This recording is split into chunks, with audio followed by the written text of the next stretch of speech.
Sénégal TFM lañ bëgg. voilà merci Abdourahmane merci kontaan naa jërëjëf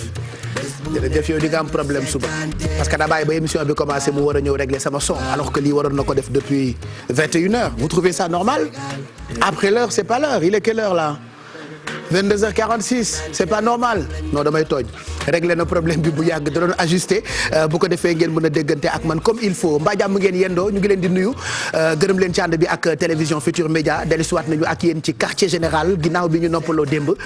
bàyyi woon leen ak équipe bu El Hadj Abdoulaye Der ci li nga xamante ni moo di jàkkaarloo comme chaque vendredi loolu mënul ñàkk ñun nag ñu dellusiwaat tey ci samedi bi fas yéene leen proposer comme ni ñu koy defee chaque année ay série wu quartier général yu ñu tuddee hors série tey nag du ñu sori daañu dem ci ëttub Seydina Limaamu fas yéene waxtaane ki nga xam ne ni moo woote woon Ajibo daa ilaahi dinañu dugg biir Yoff Cambérène waxtaane xunt bi ak njëriñ li nga xam ne ni ku tedd ki bàyyil na ko réew mi ak umma islamique bi balaa ñu ciy ñëw nag comme d'habitude préparé nañu ay sujets yu am solo yoo xam ne ni bëgg nañu leen ko jagleel ci quartier général bi puisque dañuy boole yiy jëriñ ak yi leen di gunge ci guddi weeru koor gi nga xam ni koor gi nag ren dafa tombé ak crise bu xaw a doy waar di crise uk Covid 19 takk leen seen masque yi bu leen ko fàtte am na ñoo xam ne ñu ngi takk masque am na ñoo xam ne ñu ngi takk visière bii nag dafa xaw a compliqué mais bon ça protège quand même on a vu dans beaucoup de pays visières yi la ñu jagleel xale yi parce que xam nga segam mag ñi bu ñu takkee masque yi pour ñu noyyi c'est tout un problème donc xale yi bu fekkee mën nañu di leen takkal visière yi bii moo gën a yomb de ah Assane bii gën a yomb de boo ko takkee da ngay mel ni soudeur métallique mais bon comme crise bi lii la laaj bu yeboo rek ñu protéger suñu bopp mais xale yi nañu leen peut-être préférer utal lu mel ni visière yi moo gën masque yi parce que xale yi am nañu ci asthmatique bëri na ci ay mag ñoo xamante ni bu ñu takkee masque yi sax dañ ci am problème donc ñu ngi leen di ñaan bu ngeen mënee wutal xale yii nii suñu benn xarit ñu ko may waa leeral.net ñu baax lañu ñu ngi leen di gërëm bu baax voilà y a d'autres Sénégalais aussi qui créent ay visières yoo xamante ni quand même baax na donc loolu na ngeen ci bàyyi xel lu ko mooy Sénégal ba léegi mu ngi yokku limam ci feebar bi mu tàmbalee ak léegi daanaka def na 2 mois donc ñu ngi toll ci 1115 cas bi crise bi tàmbalee ak léegi yàlla na fi am loolu la ñuy ñaan li ma dégg saas bi wax keroog ni loo bañ mu dal la jarul nga koy wax des fois j'entends certains spécialistes di wax suñu moytuwul loolu man duma ci bëgg sax di détail ndax loo bañ mu dal la jarul nga koy wax gàtt nga na doon lu rafet donc suñu moytuwul ak yooyu yëpp jaru ko li ñu war rek mooy ñu respecter mesures barrières yi nga xam ne ñoom kër docteur nee ñu bu ñu ko matalee dinañu éviter lawuk feebar bi la nga xam ne ni moo di Covid 19 nga xamante ni àddina bi yëpp la laal. Partout dans le monde mu ngi téye àddina bi ci loxoom comme disait Youssou Ndour donc tey am nañu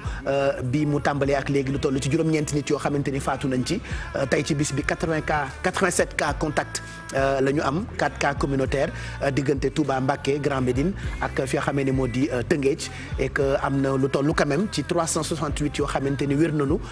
kenn ku ñu évacué 737 cas actuellement ñoo nekk sous traitement donc on espère que lépp dina passé ba ñu mën a dund comme il faut donte damay faral di dégg ñu naan rien ne sera plus comme avant ñu baaxee leen météo bi suba la dimanche oui dimanche peut-être du ngeen teel a génn c'est bien parce que liggéey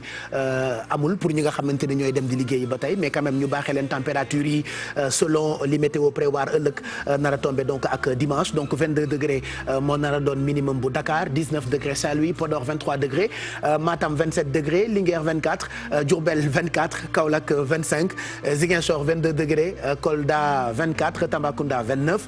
Kédougou dina xëy ak 28 degrés Matam dina xëy ak 27 degrés bu ñu demee nag ba ci ngoon gi thermomètre bi mën naa dem ba 41 42 jàpp 43 degrés boor yi fi nga xamee ni moo di Tambacounda Kolda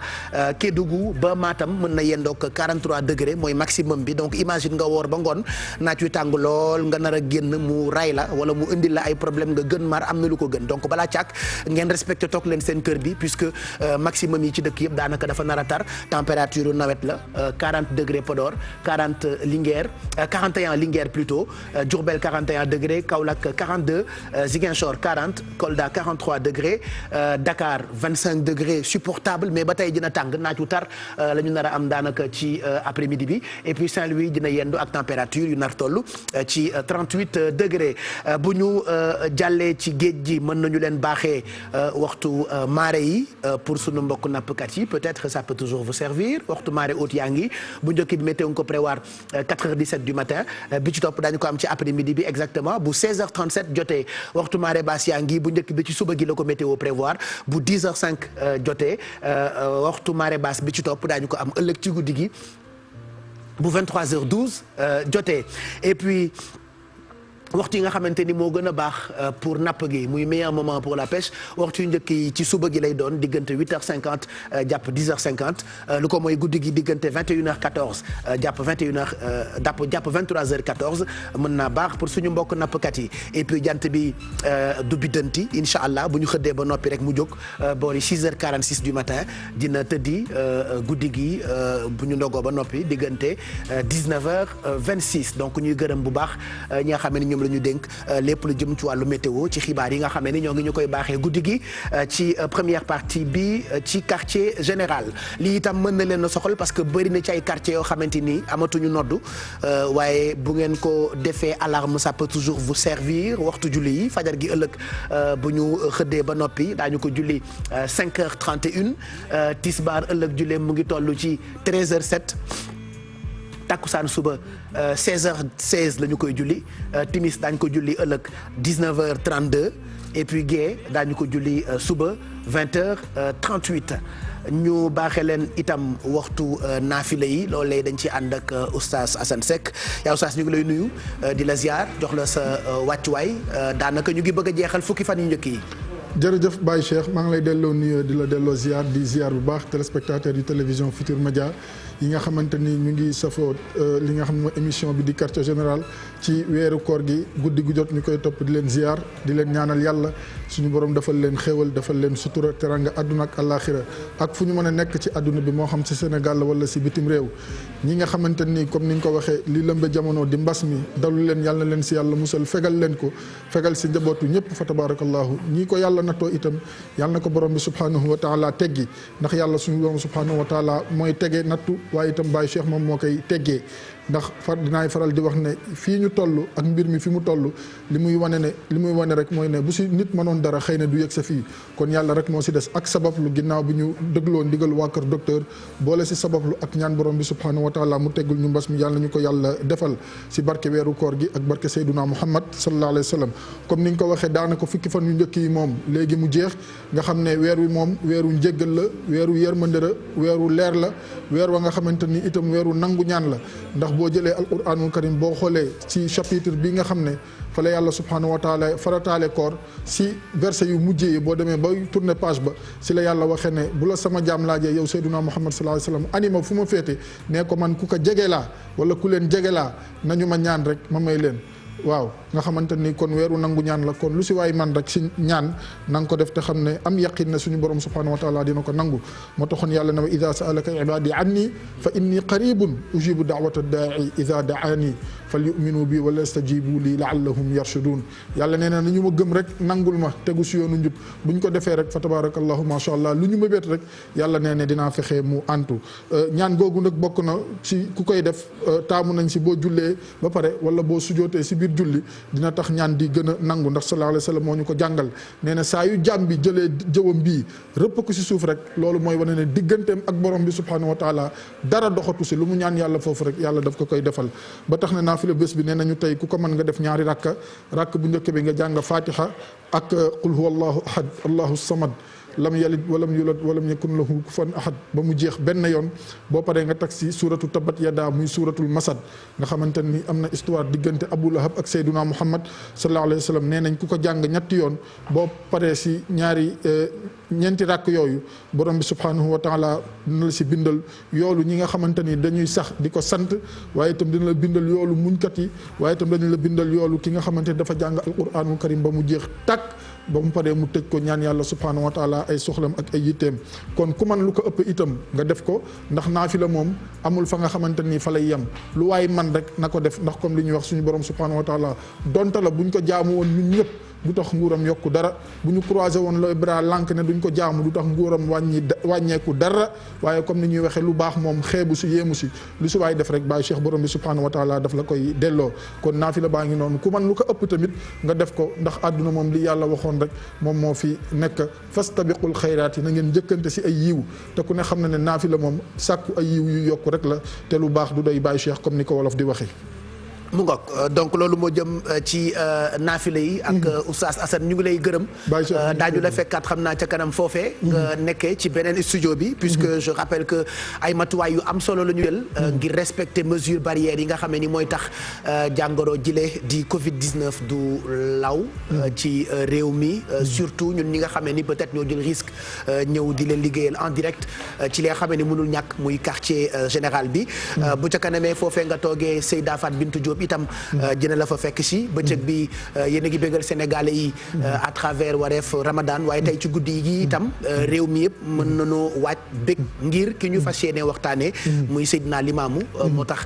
plateau bi yanji lool ñëpp nekk en blanc Fati Naata El Hadj Mbaye Garmi Dieynaba Seydou Batal waaye seen blanc bi sama verte bee tas yaakaar wi te verte bi itam couleur l'islam la voilà donc c'est normal comme quoi Seydina Limamou ci l'islam rek la mës di dox donc ñu ngi xaar seen ay réaction ak hashtag bi di QG 2020 naka la mbir yi di demee ci réseaux sociaux yi ak kullu koo xamee ni rek da ngay wuyoo laay daañu ci ñëw dans quelques minutes ak Mamadou Ndiaye moom it tout balaa Ndiaye la def en attendant ndimbal yaa ngi tegee ay enveloppe yoo xamee ni duun na xeetu duun goo xamee ni bu ci nekk ñaar fukki junni la def waaye am na ci itam ay panier yoo xamee ni équivalence am mu ngi toll ci 100 000 francs yi def tàndarma yoo xamee ni ñoo ngi ko jëlee ci waa kër Abbas Sall alxayra bon j'arrive pas à prononcer waa kër Abbas Sall yi daal sunu sang yooyu ñoo ñu ko baaxee. et puis am naa fi ay tàndarma ay suukar meew soble pomme de terre café saabu gel ak masque donc dinañ leen ko baaxee léegi ci kaw ngeen tàmbalee woote bu ko defee ñu teel leen a jox ndimbal yi nga xam ne ni quartier général moo leen ko jagleel ren ci période bii ñu nekk nga xam ne ni période de crise la donc 88 628 22 22 88 628 04 05 88 628 65 65 wala 88 628 72 86 donc numéro téléphone yi bëri na ku dugg rek dinañu la jox li nga xam ne ni mooy sa ndimbal ci guddi gi donc ñu ngi leen di xaar y a beaucoup de numéros de téléphone yu affiché wu ci suufu écran bu fu ngeen ñu woote rek di ngeen ñu daj El Hadj Mbaye Garmi ñu ngi lay nuyu di la ziar jox la sa wàccuwaay bég lool ci ni nga delsee ci quartier général bi El Hadj. jërëjëf Baye Cheikh sama rakk ju baax jëlee maa ngi lay ziar di la ndokkeel di nuyu sama jigéen ñu baax ñi nga xam ne ñoom laa bokkal plateau bi di ko tàmbalee ci Fati Dieng maa ngi ko ziar lu bëree bëri di ndokkeel naata sama jarbaat di am mbégte tamit di ndokkeel bu baax jey na ba Seydou Ba sama xuloo waale mu jënd xam nga jënd Seydou moom maa ngi moom jubóowuñu fu nu jubóo tam du yàgg waaw doomu nijaay doom bàjjan lan moo tax léeg-léeg damay xool naata na ko naata yow daal wala jay wala Fati Dieng nag yéen daal ay nitu àjjana ngeen mu ne ma yàgg may track de ma ne ko ba tey daal man daal ñooñu loolu laa gis ci ñoom di ndokkee tam oustaz Assane maa ngi ko ziar lu bëree bëri di ko jox wàcc waayam bu baax a baax di ndokkee tam Adja Fa Bintu mi nga xam ne ak seegul wala mu ngi nekk ci ginnaaw di wax ne Baye Cheikh ziar naa képp koo xam ne kii yaa ngi nuy seetaan ak di nu déglu di wax ne tamit nit ñi tam rafetlu nañu lool quartier général ndax daf leen di wéttali ba pare dañ ciy jëlee xam-xam li naan utile et agréable loolu daal daje na daal dëgg-dëgg ci quartier général yàlla na yàgg ci sax Baye Cheikh allahumma amin donc jotaay la buy couleur guddi yi ci seeni kër Faty Dieng ñu ngi lay nuyu yow it jox la sa wàccuwaay am mbégte ci ni ngay toppee jigéenu jàmbaar yi bu ca kanamee di nga ñu wan a leeti ak keneen koo xamee ni bu ñu ko xoolee dinañu xam ni Sénégal daanaka jigéen ñi fi nekk yëpp ay jàmbaar lañu moo xam jigéen bu mën ak bu mënul bu jàng ak bu jàngul macha allah Pape Cheikh te li quartier général da koy firndeel xanaa balaa loolu rek ma fay la delloo la nuyoo bi di la jox sa wàccuwaay di nuyu itam Mamadou Mamadou Mbaye Garmi di rafetlu itam toogaayam fii ci plateau bi naka noonu soxna Naata Mbaye sama sœur Dieynaba Seydou Ba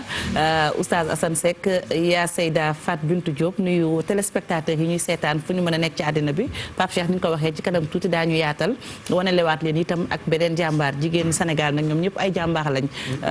li may wax rek réussite du alal Pape Cheikh parcours la te parcours yu nekk nag gis dinañ ko fi gis di profité waale ci occasion bi rek di la jottali sant ak ngërëm bu soxna Mati Fall bi nga xam ne mu lañ fi wane woon keroog si numéro bi mu mujjee nag ay mbokk jullit yu baax dem seeti ko jàppale ko ci situation bi nga xam ne moom lay rek te loolu mooy objectif quartier général loolu rek di indiwaat li gaar mi wax utile ak agréable la ñu boole parce que ñu ko defal ñu bëri sax nanguwuñ moom soxna si mu xam leen dañu def te yàlla tax voilà def te yàlla tax waaye def yëpp baax na dama bëgg aussi nit ñi nañu may nit ñi seen jàmm def feeñ bi baax na def mu feeñ it baax na kuy def rek yaay xam ñi ngay defee voilà parce que j'entends trop de débat à la radio ku nekk di jaay xam-xam non nañu bàyyi def di wane def yëpp baax na l'essentiel na nit ñi def ku mën defal ku mënul def nii daal voilà góor ga daal Baye Cheikh daal wax ne xamu fu ñu jëlee def yëpp baax na nañu may nit yi seen jàmm nag sax y a des gens yoo xamante ni c'est comme des arbitres góor ga daal daane wax ne xamu fu ñuy jëlee toujours hors terrain à critiquer waaye daal fi ñuy sotti daal moom daal def yëpp baax na rek moo ko ñor fi ñuy sotti l'essentiel mooy def nan def rek waaw def rek ndax ñëpp ko soxla waaw def yëpp baax dinaa ko soxla def filmer def wone def joxe def wax def gërëm def bañ a waxe yëpp def la l'essentiel mooy na doon lu jóge ci xol rek voilà diggante kiy joxe ak suñu borom donc ñu ngi gërëm ñooñee nga xam ne ni dimbali nañu jigéen boobule ñu leen won la dernière fois ak ki nga xamante ni moo di Faty Dieng ku mën na def ku defit suñu borom mën na laa fay li oustaz Pape Anne di wax ni am na ci ñoo xamee ni suñu borom baaxee ne leen alal wala doole poche bu ñu defee mën na remplacer ay naafila donc nañu def rek ku mën dimbali na nga dimbali bu ko defee suñu borom fay la Dieynaba Seydou Ba ngi fii ñu ngi leen nuyu Dieynaba Seydou Ba Tall tey dinañu indi ay explication yu am solo jëm ci jafe-jafe yi nga xam ne ni locataire yaa ngi koy dund période bile waaye ñii looy it te frais tabax ñoom it ñoo ngi koy dund affaire bu xaw a compliqué donc on vous explique décision yi nga xam ne chef de l'État jëloon na ko concernant secteur boobule bu ca kanamee ak Dieynaba Seydou Ba Tall ginnaaw bi ñu la ziaree ba noppi. di la delloo ziar El Hadj Papou di am mbégte ñëwaat ci plateau quartier général nuyu aussi El Hadj Mamadou Mbaye Garmi sama xarit ki nga xamante ni ci ay loxoom laa màggee donc di la gërëm di la jox sa wàccuwaay. Garmi mais aussi soxna Naata sama rakk moom ak Faty Dieng yëpp. sama doom ba ca pegg gële Mamadou Ndiaye donc sa yaay gërëm na la bu baax a baax ak Ndiaye mi nga xamante ni moom mooy Ndiaye Koutia Oustaz Assane maa ngi lay joxe yi tamit sa wàccuwaay ak yaa Seyda donc mbokk yi di leen nuyu yéen ñëpp di am mbégte nag ñëwaat ci quartier général comme nañu koy defee nag saa su ne bëgg leen indil ay leerange ci yenn sujet yi nga xamante ni yéen a ngi koy rek daal di laaj rawatina nag ci wàllum location mbir mi nag am na flou bu bëri ci bopp askan wi tey jii nag danañu jéem a daal di gën a leeral mbir yi jëmee ko ci wàllum location bi suspension bi ñu daal di def ci ordonnance d'expulsion yi mais aussi ñi nga xamante dañoo bëgg ñu repousser leen seen ay prêts loolu yëpp danañ ko waxtaanee ci kanam Pape Cheikh. voilà donc on va en parler et puis ngeen comprendre parce que y a beaucoup de choses yoo xamante ni sénégalais yi comprendre duñ ko man xaw ma terme yi kilifa yi di jëfandikoo la xaw ma waaye. bu élément bi jàllee di ngeen comprendre lu bëri par rapport ak ñiy loué ak suñu gars ñiy loué ajaama joojoo ko woyoon à l'époque et pourtant ba léegi woy waa ngi d'actualité nanu fexe rek nu ñuy jubóoweeg suñu gars ñiy loué donc affaire location yi moom on en parle tout à l'heure ak Dieynaba Seydou Ba Tall avec beaucoup de plaisir on retrouve soxna Naata Mbaye bu ñu ko déggee ci rajo bi bu ñu ko gisee itam ci télé bi kontaan lool Naata ñu ngi lay nuyu di la ziar yow moom tey di nga fi teewal bu baax taskatu xibaar yi puisque journée internationale liberté de la presse je pense que noonu la ñu koy waxee. ëllëg la ñu koy màggal ci àddina. incha allah Pape Cheikh asalaamaaleykum d'abord di la nuyu di la ziar bu baax a baax Pape Cheikh di nuyu tonton Mamadou Mbaye Garmi di nuyu Faty Dieng ak Dieynaba Seydou Ba ñu bokkal plateau bi yëpp Mamadou Ndiaye yaa oustaz ñu ngi lay ziar tamit Assane ak Seyda di nuyu waa Sénégal yëpp di baalu ñëpp xaq tamit ci weeru sell wi ñu dugg di ñaan yàlla ñu dugg ci jàmm. jàmm génn ci jàmm yàlla taxawuñu ba li nga xam ne moom la ñuy dugg muy mbas mi ñu mën see génn incha allahu rabbi di ziar waa Touba yëpp tamit di ziar waa kër sëñ Abdoulaat waa kër sëñ Soyibu rawatina sëñ Fallou Mbacké ak sëñ Amsa ci màggalu sëñ Soyibu Pape Cheikh xam nga mercredi passé la woon. di ziar tamit bu baax a baax waa kër sëñ Mbacké Madina mi ngi noonu. waaw waaye li ëpp solo mooy ñaan yi te yaakaar naa ni foofu wàcc nañ fa kaamil jàng nañ fa ay xasida ñaanal nañ waa Sénégal ñëpp ngir ñu génn ci mbas mi ni nga ko waxee Pape Cheikh Sànq bu ma nuyoo ba noppi ci kanam tuuti dinañ waxtaanee journée mondiale liberté de la presse maanaam yéen taskatu xabaar yi ndax français danaan charité bien ordonnée commence par soi-même n'est-ce pas donc suba la bu soobee borom bi waaye dañ ci anticiper waxtaan ci kanam tuuti ak Assane Diagne nga xamante ni moom moo teewal Reporters sans frontières fii ci Afrique de l'Ouest moom lañ ko dénk donc waxtaan bi ci kanam tuuti lay doon incha allah. incha allah parce qu'actuellement tout le monde est journaliste. exactement voilà. J'ai un ami ancien chauffeur de car rapide daa am xaalis ibi site internet léegi journaliste la. am na ci koo xamee ni ab animateur la bu yàgg ci rajo léegi day revendiquer haut et fort ni journaliste la donc autant de mbir yu ci ne on en parle puisque demain mooy bis bi ñu jagleel journée mondiale de la liberté de la presse liberté presse nag xam naa dina xaw a jafe am ci ay période de crise ak ñoom seen mais bon on en parle avec vous professionnels de la presse bu ca kanamee soxna Naata et puis ma fàttaliwaat leen tey duñu sori ci ëttub Seydina Limaamu rek la ñuy dugg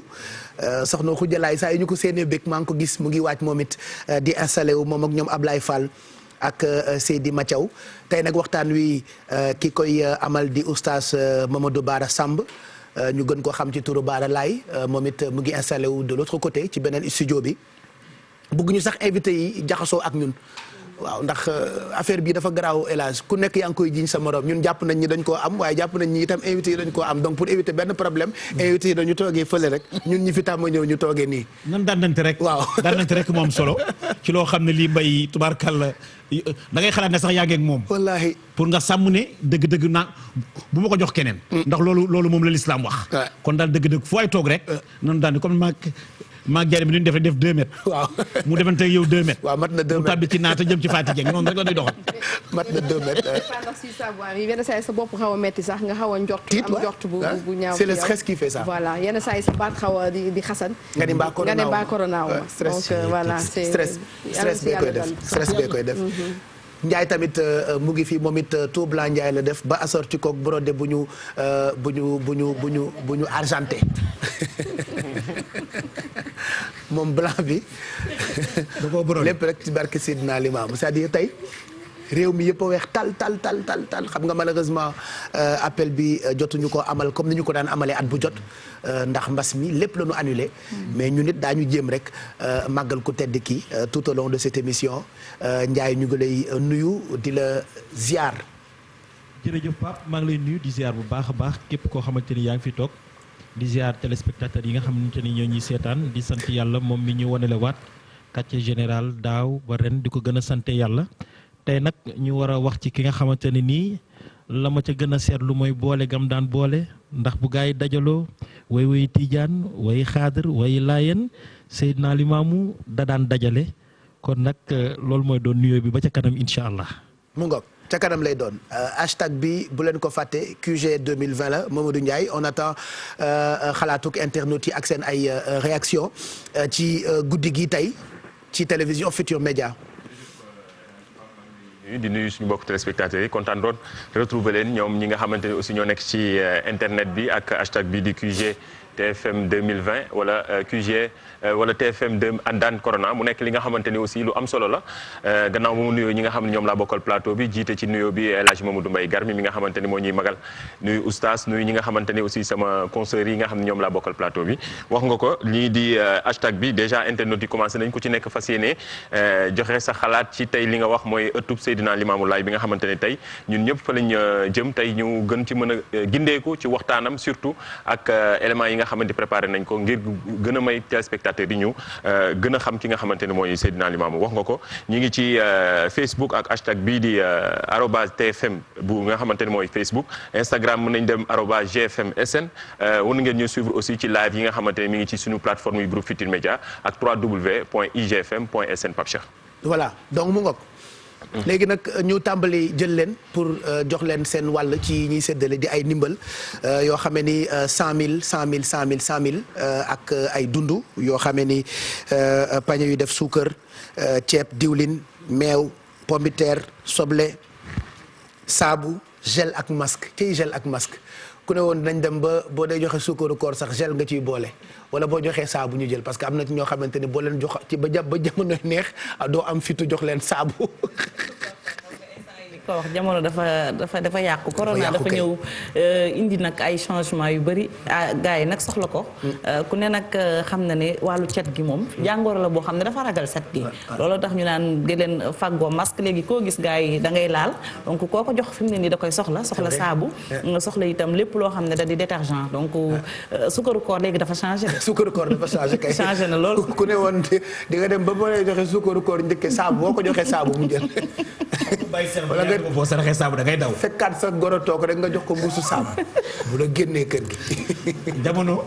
bu ma san saraxe saabu bu ñu ko digalee nga saraxe ko da ngay daw. dëgg la de yii ci de saabu la ma sarax. dëgg la léegi nag par force ci yàlla bàjj bi kenn du moom lu xew rek moom. corona moom bon. ah non saabu. billaay. yow sa goro Faati bu soo ko jox saabu. ak lu mu neex. dëgg la de ak lu saabu. ak lu mu neex mbay. mais léegi bu la neexee joxe saabu bu la neexee joxe gel bu la neexee joxe masque donc lii corona rek ko mën donc gaaw leen ñu jël leen jox leen ci ndimbal yi nga xam ne ni ñu ngi koy séddale mën nañ cee teg sax ay coffret yoo xamante ni mu ngi jógee ndeysaan sama benn jigéen Fa Ben Diop. Fa Ben nag diggante Dubaï la nekk ci dëkku naar yi di jaay ay vaisselle ak yu rafet ndeysaan moom nag nee na gis nga coffret yi daal def na ci kaas yu rafet ndeysaan kaas ak palaat. xaw ma palaat la tudd xaw ma mooy sous-verre yi palaat laa ko tudd. palaat la rek. kaas ak palaat donc kaasu café tu as vu c'est très beau hein. Oui. C'est très beau. Voilà plus je pense que lii cuuraay la baax na de ak kurus. ngeen ñaan ci. voilà donc coffret yi lii moo ci nekk merci Faben kontaan nañu yàlla na sa jàmm yàgg Faben Diop mbokk ndeyam Alfi borom Dubaï merci pour ces coffrets et puis ñu ngi gërëm tamit ñi nga xam ne ni ñooy njabootu waa kër Abba Sall yi dinañ ci teg ay keesu tàndarma yoo xam ne ni ku ñu may dund wala ñu may la 100000 dinañ la ci tegal loo xam ne ni mën na la bégal et puis du jar ngeen di déplacé wu fi ngeen toog ngeen di toog ñu livrer leen ko grâce ak Rapidos je rappelle que actuellement lépp lu jëm ci wàllu livraison Rapidos moo fi nekk di ko matal donc mën ngeen toog seen ay kër Rapidos am nañu ay mobilette am nañu vélo am na bon vélo du gaaw am nañu scooter am nañu ay woto yoo xamante ni mën na def ay bagages am nañu ba am parce que yenn saa yi ñu war a livrer jën fu sori est-ce que conservation bi livrer dinañ ko mën loolu Rapidos mën na ko parce que am nañu ay woto yoo xamante ni auto frigorifique la tudd defe naa voilà donc mën nga ci conserver ñam et tout ça ñu livrer la ko donc Rapidos la ñu àndal ci livraison yi donc ñu jël téléspectateur bu njëkk bi très rapidement allo allo allo. allo oui. allo. allo oui. kooku. kii de Basirou Diop lañ koy wax. Basirou.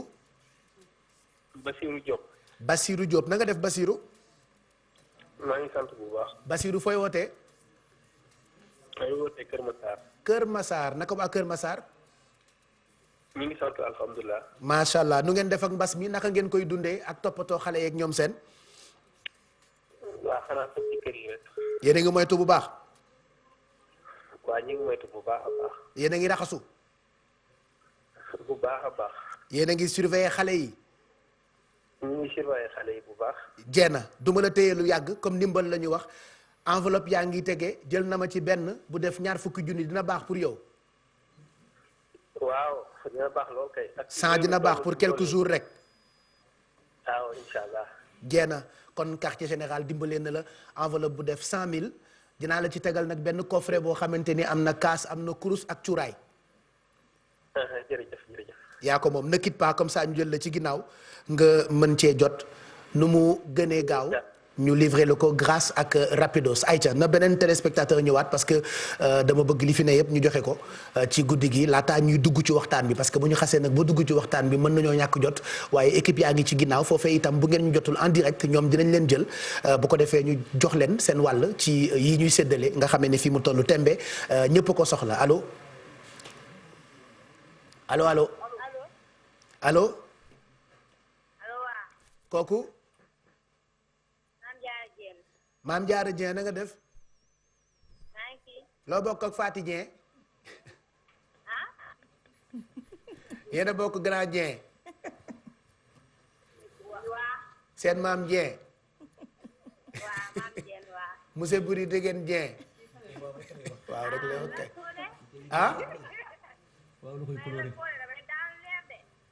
dégguma la bu baax nee daanu leer ci mo ay Grand Dieng ak yooyu yow kon xam ma duggee ci monsieur Buri Degen sa maam mi daanu gilli xanaa ngay xaru Grand Dieng rek nga daanu leer waaw dëgg la de te ñu sant Dieng nag dañoo bëri tiitar Mati Dieng daa bëri tiitar Faty Dieng daa bëri tiitar Faty boo ko nee Sénégalais yi dañ laa bëgg Faty day muuñ ndeysaan Mara Dieng bëriwul tiitar ah na nga def fan ngay wootee Géejawaay fan ci Géejawaay nga dëkke sauvegarde centre sauvegarde d'accord nu ngeen def ak problème bi feebar bi mbas mi coronavirus yéen a ngi moytu bu baax voilà yéen a ngi raxasu ba set yéen a ngi takk masque yi xale yi ñu ngi toog ci kër yi mbaa nekkuñ ci mbedd bii foo très bien ça kontaan naa loo bëgg ma jox la ma jëndal la dun bi wala ma jox la xaalis bi xam naa lépp pourtant dama la ko bëggoon yombalal jox la pañe boo xamante ni lépp laa la jëndal ceeb diwlin soble pomme de terre mais bon bàyyi ma jox la xaalis bi ñaar fukki junni nga fi am.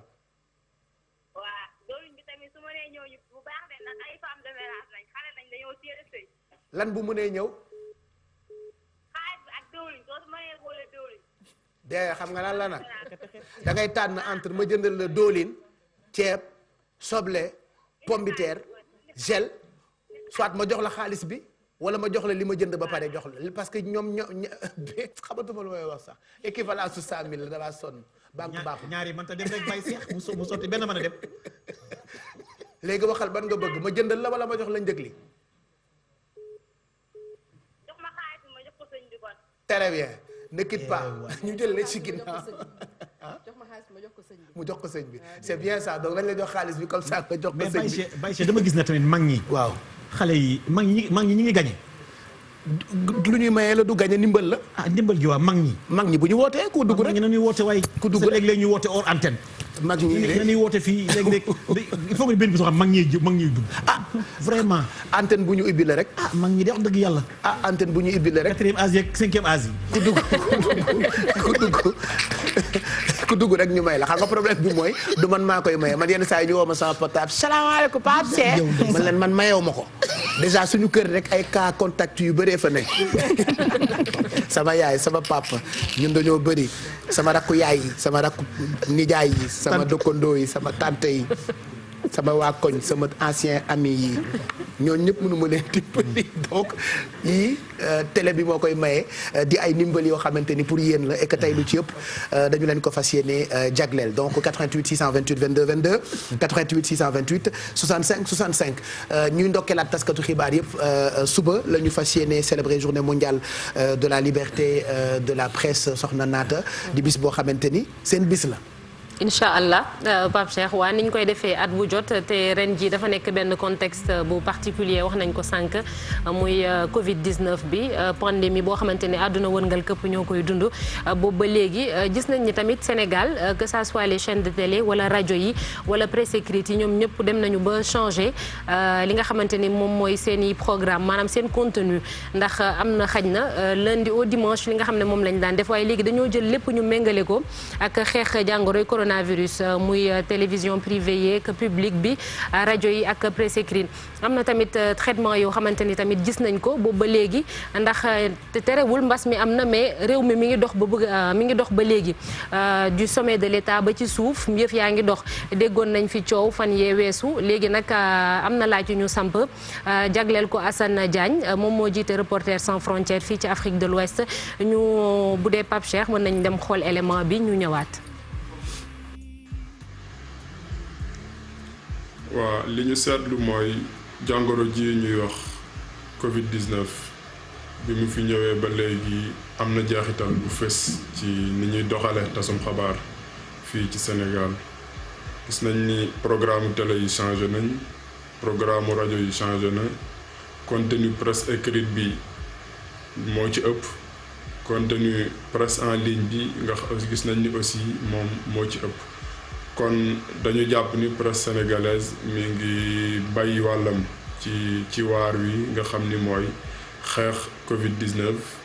ñi ngi sensibiliser ñi ngi informer ñi ngi éduquer surtout ci rajo yi ak ay spot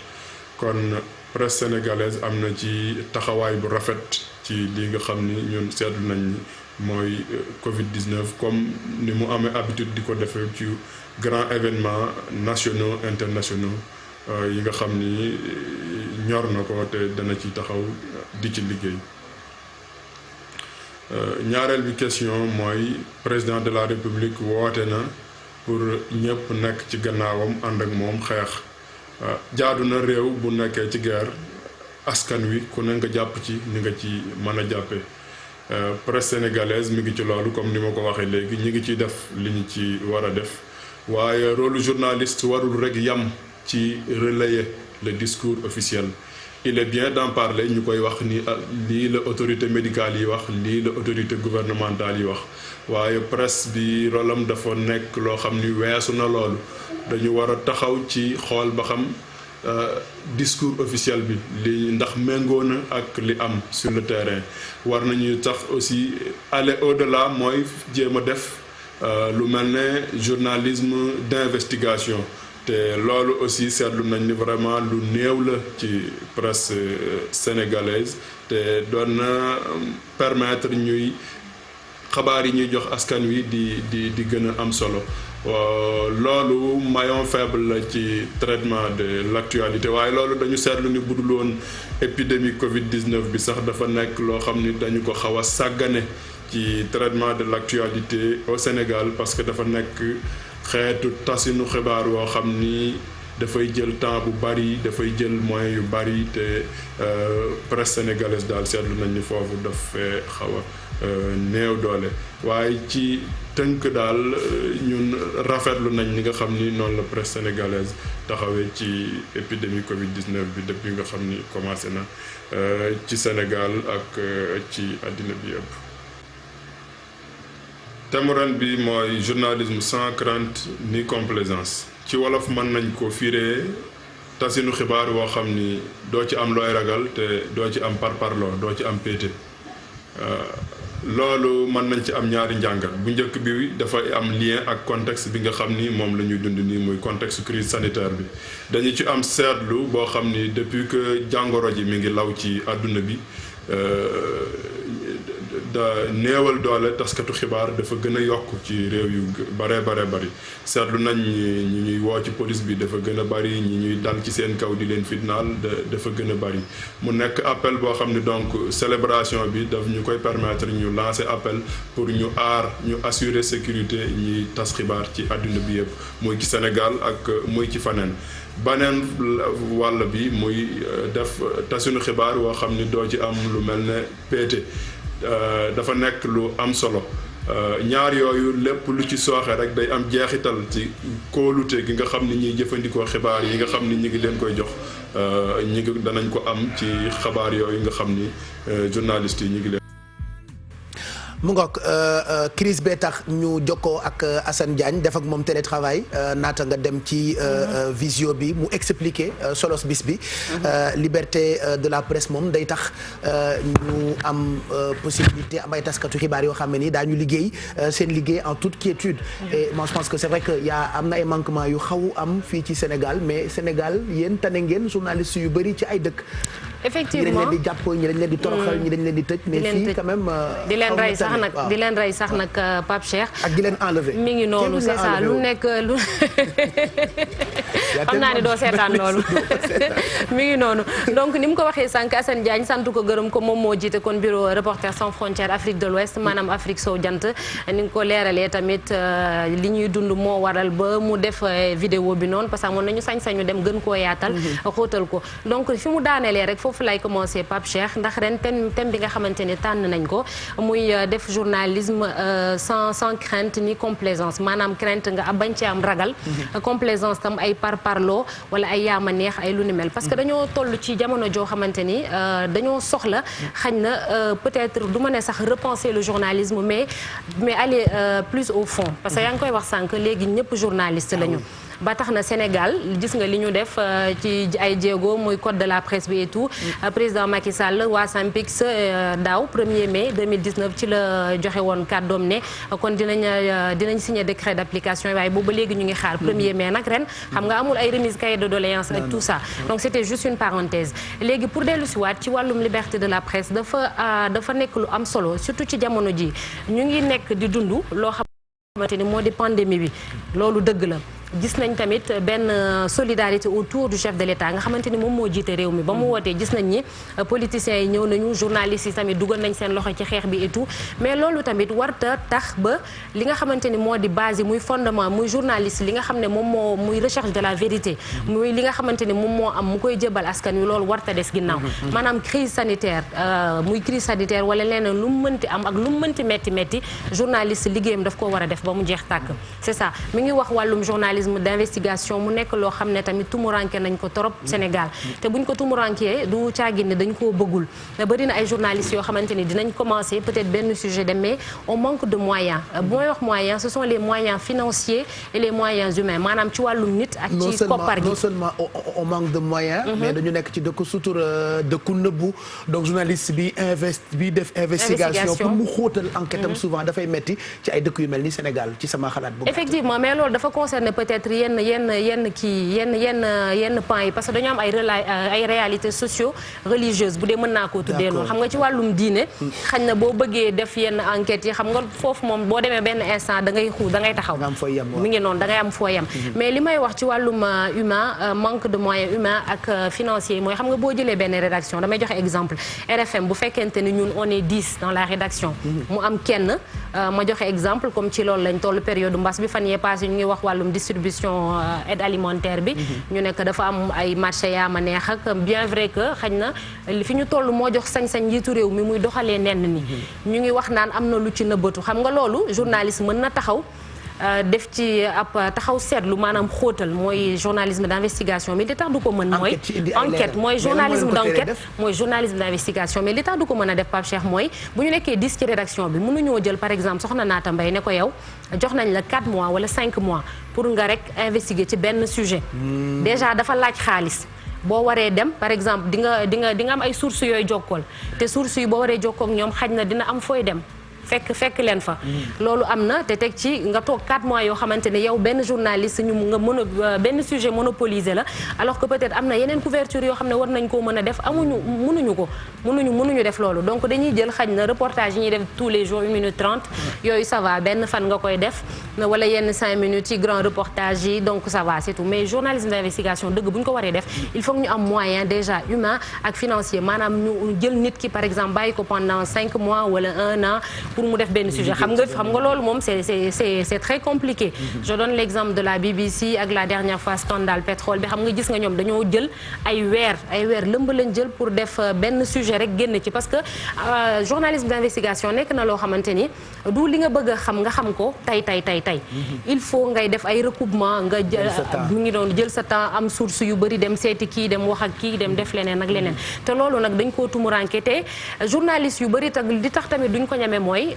problème de sécurité da cee am. yaa ngi wax sànq ne ay dañuy enlever ay journalistes di leen faat mi ngi noonu ci atum 2019 bii rek ñu ngi faat 56 journalistes. 56 journalistes li ci gën a doy waar ci chiffres yooyu nga xam ne UNESCO jox na ko mooy journalistes yi ñuy faat nekkul ci ay zone de conflit. xam nga avant ay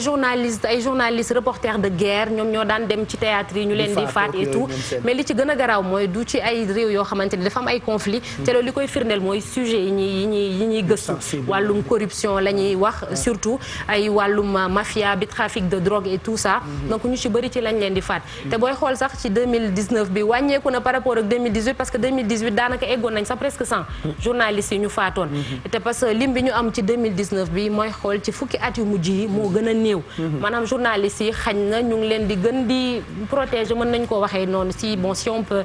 s'expliquer comme ça si on peut s'exprimer comme ça UNESCO ren jile bëggoon na def benn daje bu mag sax boo xamante ne dañ ciy waxtaan journalistes yi gën leen a dooleel xool ci yenn anam la ñuy def ngir gën leen a sàmm waaye Covid bi pandémie bi tax na ba dañ koo dàq foofu la waroon am ca Pays-Bas xam naa octobre lay doon bu soobee yàlla Pape Cheikh en tout cas nekk na ba benn sujet boo xamante ni xañ na buñ ci doon wax fii la ñuy fanaan parce que nous sommes tous concernés ñun ñëpp ay taskatu xibaar lañu ku sañoon dina am benn sujet boo xamante ni di nga ci bëgg a def ay investigation yu bëree bëri mais xañ na sa moo la ko dul may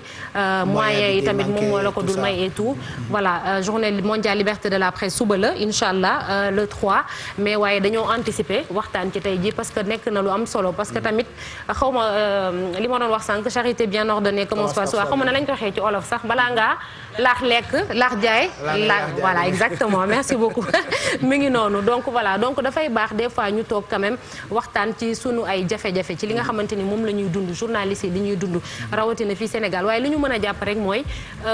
am na xam nga kii boo gis am na déontologie corps de métier boo gis dañuy doxalee éthique ak déontologie ma daanelee foofu Pape Cheikh donc ñun journalistes yi xañ na ñun ñoo ci njëkk maanaam ni ñu amee ay wareef noonu la ñu amee tamit ay àq loo xamante ni dañ koo war a doxal voilà dañ koo war a respecter donc ci période bi ñu toll tamit am na yoo xamante ni dañ koo war a def muy liggéey bu mucc ayib maanaam di informer vrai tamit nag c'est ça te bañ a di paniquer loo la population te je pense que boobu ba léegi ba ñu commencé ba les presse sénégalaises bi quand même a été assez responsable surtout par rapport à crise bi assez responsable voilà dans la majorité di traiter bàyyi seen yëpp ñàkk ay publicité et tout ça def ay émission di def ay chroniques que ça soit presse écrite radio télé et tout voilà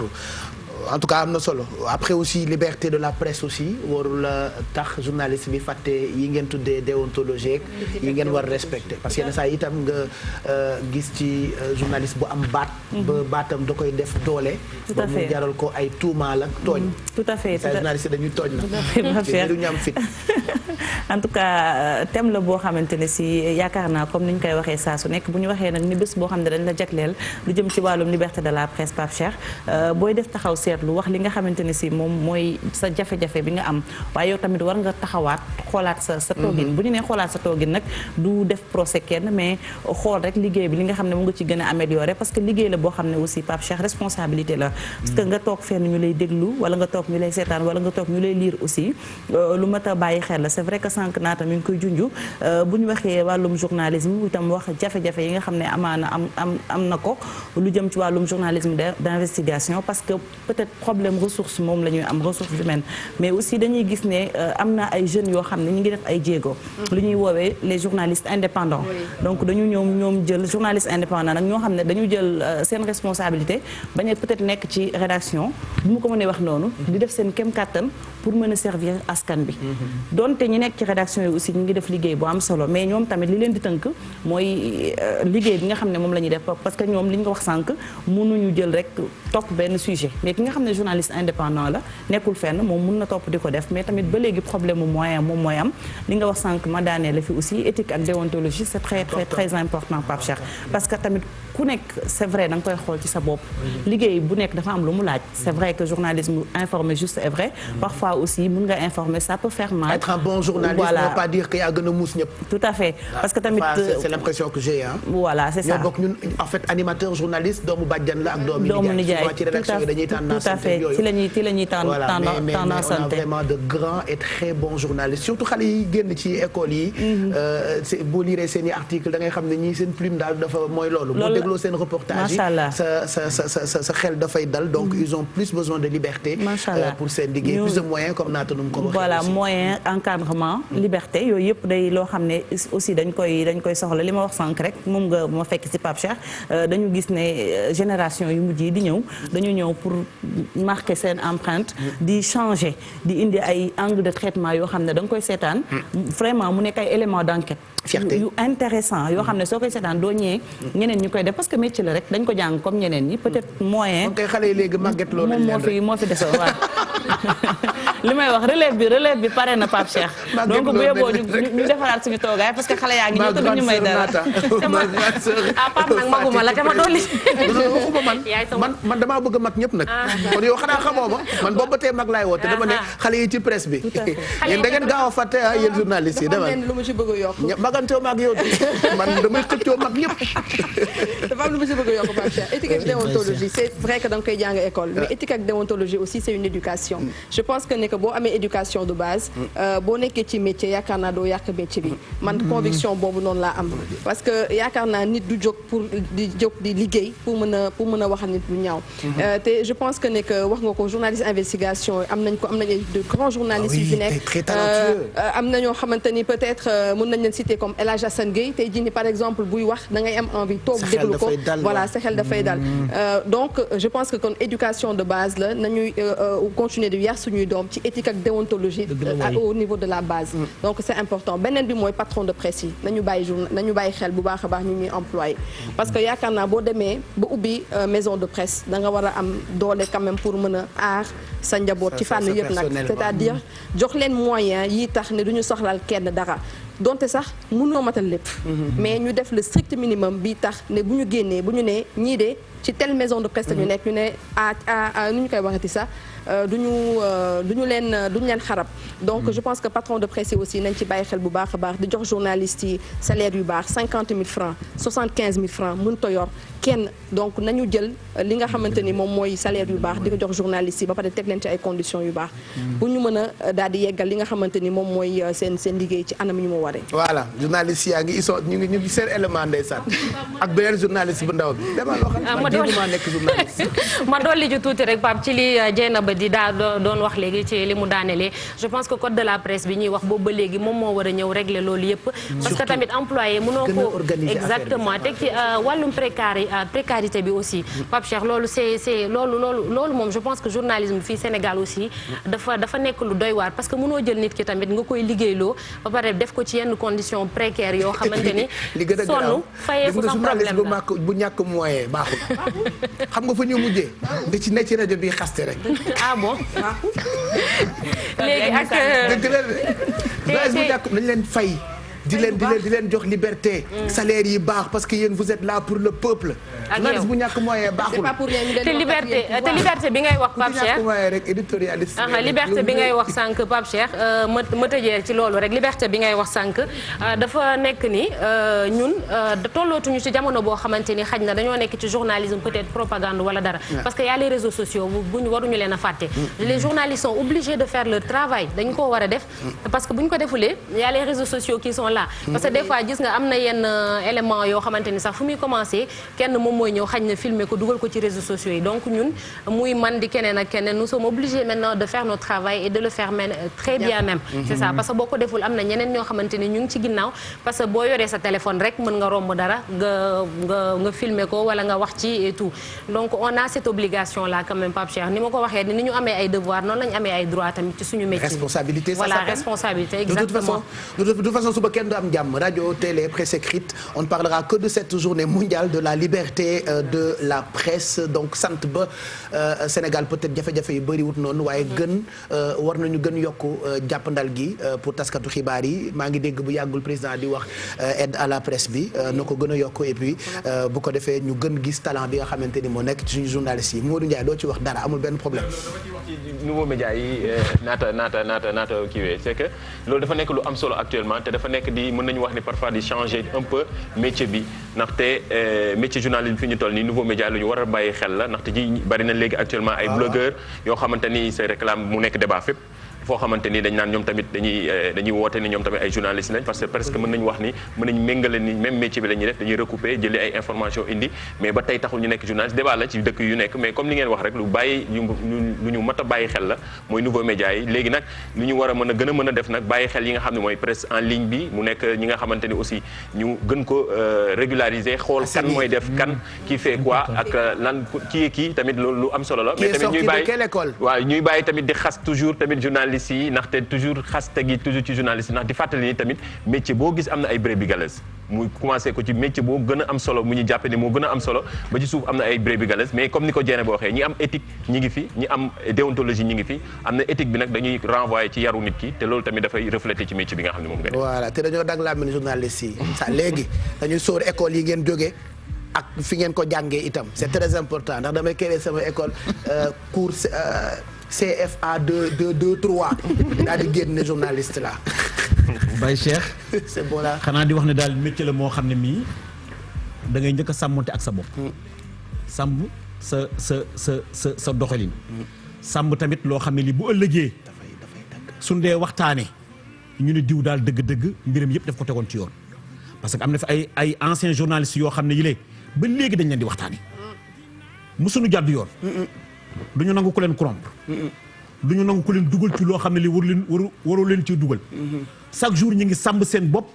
ndax lii tey moom la ñu bëggoon. te tey ñooñu tey buñ dee yëngal dara ci réew mi wala ñu koy nas dañ leen ciy boole. loolu nag sàmmonte ak sa bopp moo ko mën. yëf yi nag nekku ne dëgg-dëgg da nga ciy leb la bor. wala nga fayu ko ci. wala mere ci nit wax ko lu ko neex. wala nga jaar ci nit ne ko dëgg-dëgg waxal ma nit ki nangam. commandité article. loolu c'est pas normal. nit daal day sàmmoonteeg loo xam ne li lée soo àggee ba ca cëppaandaw ga xam ne daal li ko waroon ci journaliste boobu le moom def na ko mais tamit war naa laaj sama jigéen bi ba xam journal dina waat laataa mu ci dugg du waat kon war nañu ko inscrire muy waat ni médecin amee serment d'Hippocrate non war nañu waat nag mais mooy li ñuy wax sànq ba léegi journaliste bu président du journal en plein journal di lakk di tàkk waaw di lakk appareil bi ma de dëgg de métier la laal moo xam ne daal dëgg-dëgg moom mais c'est comme géwél yi oui géwél bu njëkkaan moo daan dem xare waaw buur ak tubaab di xeex géwél bi du yor xeej te kenn du ko laal déedéet donc loolu ngay misaal ci liberté de la presse bi journaliste daa war a nekk ci zone de guerre kenn du ko laal nekk ci marche nekk ci manifestation parce que moom liggéeyam lay def loolu mooy un peu misaalu journée mondiale de la presse mais informer juste est vrai oui quand même li nga gis rek te war nga ko war a nettali bu nu jamee sa géer ne ci côté gauche bi lañu ko jam dafa ter waaw voilà fii lañu ko jamee non loolu mooy yoon waaye daal dëgg-dëgg dàq na waaj waaye sa géer rek dàqul dëgg la de dàq nañu dàq ko wallaay fu mu xeexee dañ koo jam waaw dañ koo jam da ngeen doon raconter yooyu yëpp mais ñun daal may nous informer juste vrai merci beaucoup Naata mbir mi am na solo donc ëllëg dinañu gën waxtaane ci suñu ay jotaayu xibaar li nga xam ne ni mooy journée mondiale de la liberté de la presse fàttaliwaat leen ni tey duñu sori quartier général bi ci parti bi waaj a ñëw ñu koy entamé dina bokk ci hors série yi ñu leen di jagleel at bu jot tey nag daañu dugg ci ëttub Seydina Limaamu ñu ngi seen Seyda Fat Bintou moom installé wu na ba pare ñoom ñëpp def blanc ma kase ko ak verte bi couleuru l'islam la laataa ñuy tàmbali waxtaan wi bay dugg ci ëttub Seydina Limaamu mën nañu leen fàttaliwaat ni ndimbal yi ba léegi ñoo ngi koy joxe 88 628 22 22 88 628 04 05 wala 88 628 76 76 ak 88 628 22 22 ku dugg léegi dinañu ko dimbalee loo xam ne ni soit mën na doon dund pañe bu def diwlin def meew soble pomme de terre def masque def gel waaye mën nañu la ko jox xaalis ci numéro de téléphone yi nga xam ne ñu ngi affiché wu ci suufu écran bi laataa ñu ànd ak Faty Dieng ci sujet bu am solo bi mu ñu indil tey ci découvrir jigéenu jàmbaar yi nga xam ne ñoo nekk Sénégal allo. allo waaw Pape Cheikh. kooku. man la Malick Thior. yow la. Malick Thior. Malick Thior na nga def Thior. maa ngi si jàmm baax. Malick Thior séeréer foo dëkk. man maa ngi dëkk Yëmbal Fass Mbaaw. fan ci. Yëmbal Fass Mbaaw. Yëmbal Fass Mbaaw fan ngay liggéeyee. waaw. ah. fooy liggéeyee. man maa ngi liggéeyee Bargny laay liggéeyee Bargny. fan. Bargny donc da ngay jóge yëmbal Fass Mbao dem ba Bargny pour liggéey c'est bien ça nu ngeen def ak mbas bi mbaa yéen a ngi toppatoo seen bopp. wallaay di dàqanteeg oto yi te oto yi lu ne ngi ci mbaa yéen a ngi protégé wu di takk masque yi di dandante. waaw maa ngi takk masque moom bu baax a baax. très bien yàlla na yàlla sàmm la yàlla boo corona. amiin waay. temps yi comme jamono neexul léegi dama lay dimbaleeg benn enveloppe bu 100000 rek bañ la téye lu yàgg ci ligne bi. waaw boo ko defee dina baax de moom dëkk bi moom tàng na trop. jeena kon quartier général may na la 100000 tegal naa la ci boyet boo xamee ni def na kaasu café bu rafet ak course nga ñaanal ñu. waaw yàlla na leen yàlla jàppale. te nga toog sa kër dañ la koy livrer ak rapidos. waaw d'accord waaw. bul quitté ñu jël la ci ginnaaw mën a xool naka ngay def ba jot ci xaalis bi ak li ñu la may ci quartier général bi am na jigéen boo xamee ni dañu leen bëggoon wane leeg moom mu ngi am 67 ans. moom day obligé di lay suuf si ngir di récupérer waat xeer bi ci chantier yi béton bi pour di ko jaayaat loolee mu am ci li muy jaay lay dundalee njabootam période bi nag liggéey daanaka bëreetul chantier yaa ngi wàññeeku est-ce que mu ngi wéy di am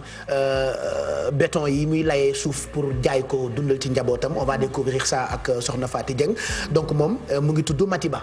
Sophie waaw Sophie la tudd Sophie Sarr Pape Cheikh Sophie Sarr voilà Sophie Sarr la tudd ñu ngi ko fekk gox bu ñu naan gàddaay ci géejawaay muy nag soxna soo xam ne Pape Cheikh wax nga ko si sa njalbeen mi ngi am benn fukki at ak juróom-ñaar coono àddina nag moo ko dab mu nekk nag nee na doomu aadama boo xam ne mënta tàllal loxoom yalwaat mënta tàllal loxoom ñaan jomb na dem fenn di fa wax soxlaam loolu moo tax nag poids góor la mënta ñaan loolu la wax nag muy dund jafe-jafe bu metti ñu ànd ci ak Habib Faye bu rédaction bu télévision Futur Média moom ak Modou Diop ñooñu doxantul fële ca gàddaay ci géejawaay ñu dem seetaan soxna Sophie dellusiwaat léegi ci plateau bi.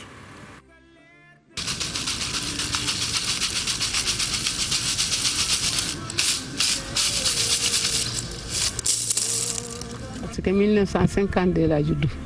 booba ba léegi man liggéey rek laa xam dama doon fóot ba ma passé mbindaanu dama doon fóot di fóot ba 2008 ma doog a bàyyi fóot xam ne maga ngi dëkk te bot yaa ngi lëndëm si mais ba tey mënumaa toog li tax mënumaa toog mooy lan damaa yor njaboot bugg a dimbale sama njaboot te bugguma itamit keroo ma ne fa salaamaaleykum may ma parce que may ma moom day yabloo nit ci lu bari dinañ la yab sa njaboot te nag du ko fi jar en tant que doole baa ngi dund te imagine naa ne yàgg bés dina mos a ñëw suñu borom jël ma yàq yeeju moom yaram bi li ma ci dugal mooy bañ a toog de su ma toogee dinaa am rek ma deful dara mën naa cee jaaree sax suma yaram bañ benn damaa yor samay set sama set yi bugguma ñu xiif bugguma ñu mar liggéey bi ni mu tëddee fii mooy soo ñëwee laaj borom sànc bi nga ne ko ndax est-ce que yow mën naa laa layal nga fay ma mu ne la ah waaw su la neexee ñu waxaale ça dépend mën ngeen a wax sax ci junni ci 5000 mu fay la 3000 nga lay ko itamit ngir ñàkk pexe. metti na mais ma dékku ko rek parce que nit ki dangaa war a gëm sa bopp parce que doomi man daal man nee naa jigéen fu mu mën a nekk rek war naa ñefe bul xeeb dara. heureusement bul def lu bon te bul sàcc alali jàmbur bul fen itam na nga direct rek lay bu jot ça dépend parce que lii maa ngi koy lay di ko dajale bu boromam ñëwee day jël li mu soxla li ci des bu laa biiree mu may ma bien mu fay ma rek. fii mu ne nii béton baa ngi ci biir dama koy gas. pour nga gas lii lan ngay soxla matériel bi lan la. matériel bi tame la ak kii ak turel bu la jaaxalee nga jël xeer bi door fii mu mokk nga gas. xamante ne xaw naa sori jal bi may lay di def ci siwo bi xale bu góor bu ma rombee ma ne ko seeri ko kaay sottil ma ci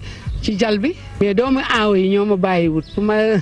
su ma layee juróom benn fukki saaku ñu ñëw sàcc ñaar fukki saaku yi. xam nga loolu arrasé wu ma xale yu góor yi ci bu rafet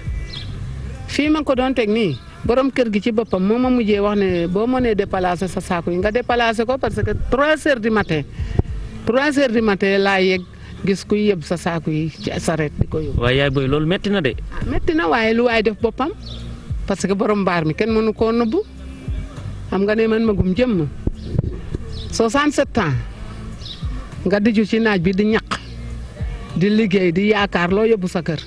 xale bu ndaw ñëw yóbbu neexul waaye nooy def. xëyaat samay doom am naa juróom-ñetti doom. ñu ngi liggéey. ay doom yu jigéen la ma yàlla gën a may nag parce que doom bu góor bi ma njëkk a am yàlla daa def muy daanu crise muy daanu mbet fetin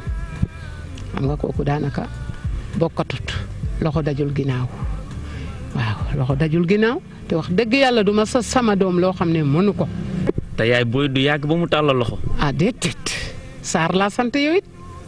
man Sarr laa sant Baye Sarr yaay Sarr ñu jur ma ci jom yar ma ci jom te sama jom boobu dama koy deewaale. saa yi bu ma yeewoo damay naan sëñ Babacar doxal ñu dem nga may ma lu ma liggéey lu ma lew. ci bés bi nii fii mu ne nii mën naa yendu fii ba 5 heures ma ñibbi. chaque jour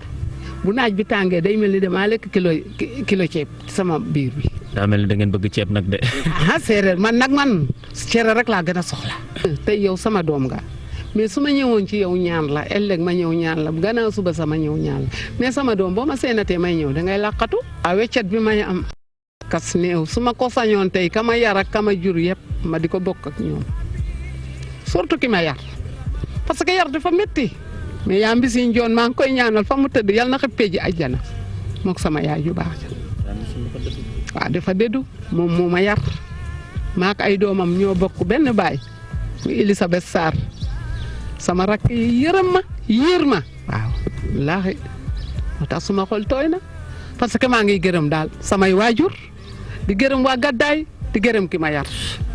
billaay wallaay ki ma yar mënuma koo fay parce que yar na ma ci jom yar na ma ci bëgg nit yar na ma ci xam itamit nu may dundeek doomi aadama man du ma dépassé kenn. voilà jigéenu jàmbaar la gor rek moo sonn du yolwante rus na ñaan Aby Ndour a ko woyoon waaye wax ji dëgg moom liggéeyam yëpp mooy lay suuf si. lu mu am ci béton ci chantier yi dem jaay ko lu mu ci am dundal ci njabootam. et puis dafa njaboot mu ngi juróom-ñetti bant. juróom-ñetti bant Pape Cheikh juróom-ñaari di ay jigéen kenn ki góor la mais borom bi dafa def ne àndul ak xelam. loolu nag di kéemaanu suñu borom. ay ci misaal àddina ak ay jaar-jaaram. mais nag soxna si yaakaar naa Pape Cheikh tey ñi ko yar buñ ko fekkoon fi mu toog du defaraat jotaayam. li ma doon wax sànq mooy réussite du alal parcours doomu aadama bi ngay xool Sophie nag yàlla wërsëgale ko mu am ngor peut-être wala ma ne ñu yar ko ci ndax dégg nga li mu wax nee na moom du yalwaan waxaan nga ko sànq te ruus na ñaan parce que bu la tàllalee loxoom nga xam sa soxla mu def ko Pape Cheikh ñaar ba ñetti yoon boo ko gisaatee da ngay daw loolu nag di wane ne njàmbaaxteem ak jomam ak fulaam terewul nag am na ay sambabo yoo xam ne su Sophie dañuy toog ci kër gi Sophie ne ci naaj bi di lay su kër gi seddee ñu ñëw diri ay saakoom yóbbu dem jaay donc muy loo xam ne aussi lu ñu war a dénoncer la mais ni nga ko waxee rek fii mooy quartier général dañ fiy wane ay jigéenu jàmbaar te man wax dëgg fa yàlla Sophie mi ku ko naw laa mooy tolluwaayu émission bi peut-être am na ñu bëri ñoo xamante ne bëgguñu di fes waaye ñun télé bi rek la ñu am. moom rek la ñu yore pour di wane yenn yi donc amuñu leneen lu dul di ko wane ci télé bi saa yoo fi wane koo xam ne ni peut-être war nañu ko dimbali. dina am ay nit yu réagir Pape Samba balaa may ñëw ci photo bi déjà rek maa ngi jot yóbbantewu Mohamed Djibi Thioy waa No Stress Land. ñoom nee nañu ma joxe numéro am. parce que dinañu ko jox ration complète. ci turu Sanu Ndiaye. ak waa No Stress Land. macha allah et y a d'autres gens qui numéro bi kay Pape Cheikh dañ ci sawar di ko waaw bu la boo après nga joxe ko de toute façon mu ngi noonu kooku mooy sunu jàmbaaru tey ji ci ASER ji ñuy remercier bu baax encore une fois Pape Cheikh Habib Faye ak Modou Diop ñoom ñoo liggéey bu rafet bi parce que comme dañ ne confinement gars yi duñu mën a dem toog leen seen kër gaa toowuñu suñu kër sax ñu ngi ci télé bi mais duñu mën a def yenn déplacement yi donc Habib Faye di ko def nag ak xol bu rafet jóge këram dem ba gàddaay ci Géejawaay dem wan leen reportage bi nga xamante ni si ku nekk nag di gor war nga cee mën a gis sa bopp ñu koy remercier bu baax a baax moom Habib Faye je reçois tellement de messages dites à Pape Cheikh que le directeur de l'emploi a décidé de trouver un emploi pour le fils de la dame Sophie qu'on montre sur la TFM doomam bu góor bi. doomam bu góor bi mënul liggéey parce que dafay crise dafay daanu. mais c'est sûr que ñàkkul ci njabootam kuñ mën a jël mu liggéey. waaw parce que comme li ñuy wax góor baax na jigéen baax. yore na ma fi ay yóbbante yu bëri de. macha allah. lu gën a bari. waaw ay yóbbante yu bëri macha allah. macha allah lu gën a bari. waaw ay yóbbante yu bëri. parce que Baye Cheikh ñett daf ci feeñ. waaw. soxna si dama ne lii su ko récupéré wul. mën na nekk loo xam ne dafay naax saay. fii mu toll di jigéen. am na ñoo xam ne ñii mën na leen jur. te boo leen rombee ci feu rouge yi ñu ngi taxaw dara jotu leen. dëgg la ñu talal seen loxo. dëgg la de. te defu li mu ne mi ngi gërëm ki ko yar wax na dëgg de. Baye Cheikh. boo santee Sarr Fatou leneen tegu ci Sarr rek a ci tege. dafa am jom. soxna si. wallaahi moo tax dëgg na appel yi bari. ñu dimbali ko. ñu xam ne daal dëgg daal bés boo gis. bés lay fay wala muy lebal bés. te man leer na ma ne am na koo xamante ni bu ci dugalee loxoom rek. wax ji jeex am na koo xamante ni bu ci dugalee loxoom rek wax ji jeex muy première dame. na ko ci tabal waay. voilà Adjatou Mariam Faye xam naa bu ko gisee. moom dina wax ji dina jeex. donc ñu ngi koy ñaanal bu baax moom soxna Sophie xam naa Seyda Fat Bintou. dinañu ko ziar fekk ko ca studio ba mu nekk moom it dina ci sànni ay kaddu parce que Sénégal nag dafa bëri jigéen yi ñun bi ñu nekkee xale suñu yaay yi nii la ñu meloon di taaba di leb diwlin di ñafe sama yaay jaay na ngalax sama yaay jaay na fondé c'est-à-dire ñaar téeméer ñetti téeméer yi mu ci am après dem na joxe ko am na benn image boo xamante ni on va partager ça ci écran bi boo ko gisee sa yaram dafay daw ci jigéen yi ni ñu nekkee jàmbaar mooy image bi nga wane sànq Pape Samba di fajar gi par exemple bu xëyee da ngay gis jigéen ñi dugg ci car rapide yi yore seen ay paanu jën di dem di wër di jaay yooyu yëpp mooy wane ni daal Sénégal dafa bëri ay jigéenu jàmbaar surtout maire yu njaboot yi nii dégg nga li muy wax lu mu ci am Pape Cheikh dañ koy dem defarali seen yóbbu ko ca kër ga donc ay Sophie am nañ ci ay junni soxna si ñu doon gis sànq ci écran bi da koy firndeel Pape Cheikh bu ñu xëyee xeebu ñu dara ci liggéey l'essentiel bi mu la wax bu ñu sàcc na lew donc la leen yitteel mooy li Dieyna ba wax njaboot moo leen yitteel njaboot ga lañ koy yóbbuwaat njaboot moo leen sonal donc ñu ay jigéen yoo xam ne dañ leen di ñaanal borom bi mu may leen kattana may leen gudd fan ba ñu mën a fekkee gar mi seen njariñu njaboot. mais Fati kenn rek moo war a tiit ki nga xam ne bu meer bi solee saako yi ba teg ko mu sàcc ko mu jaar ci guddi goro ci saako yi dëgg la de kooku de xam na teg kooku de war na tiit mbay dëgg la kooku moom dëgg moom mi am kattanu yoonu saako wallaahi moom waroon na jël tamit toog ceetu meer ba. dëgg la su meer bi layee fii mu lay fii. su mu encaissé mu encaissé. waaye day bàyyi mu lay ba pare mu jël saako bu yóbbu. ñu jox kàddu gi Seyda Fat Bintou Diop moom it. macha allah ci guddi gi la bokk yaay booy ñu ngi lay ziar gëj nañoo gisante lool de. waaw Seyda xam naa reportage bi nga gis ci jigéenu jàmbaar ji daw na sa yaram. torop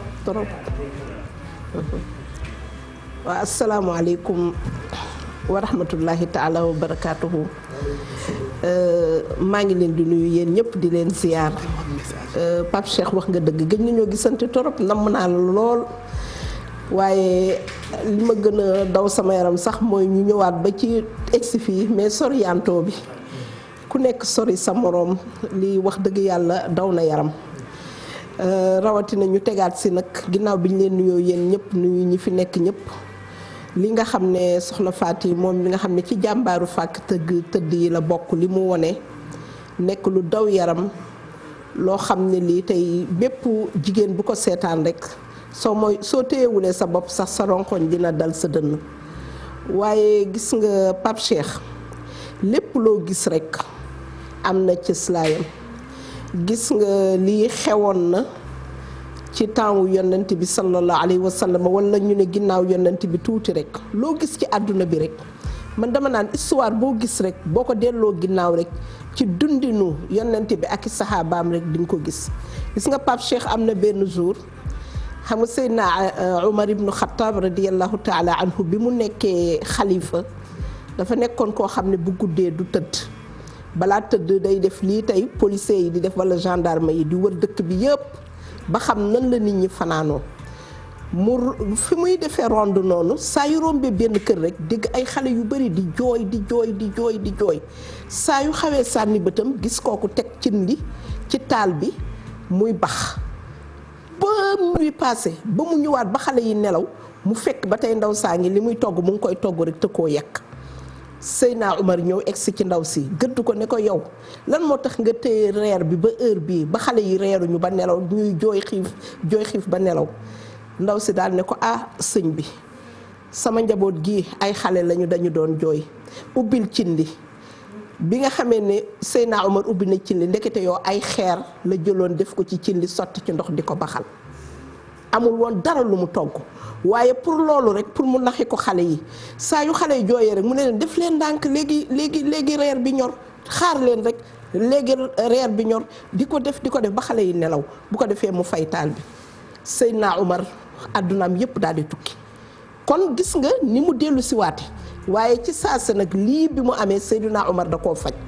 dafa daal di dem këram jël saaku farine jël diwlin jël sukkar yenu ko ci mbaggam te boobu moom mooy xalifatul islam doon yonent bi sallallahu alayhi wa sallam daal di ñëw toog ci guddi gi xooyal beñe bi lakk ko yee xale yi uuf leen jox leen ñu lekk ba suur ñu naan ba màndi mu soog a ñibbi le lendemain matin la ñu ubbil kooku ci baytil maal jox ko trésor tey bu doon tey ñu ne trésor ñu jox ko salaire mu koy dundal njaboot gi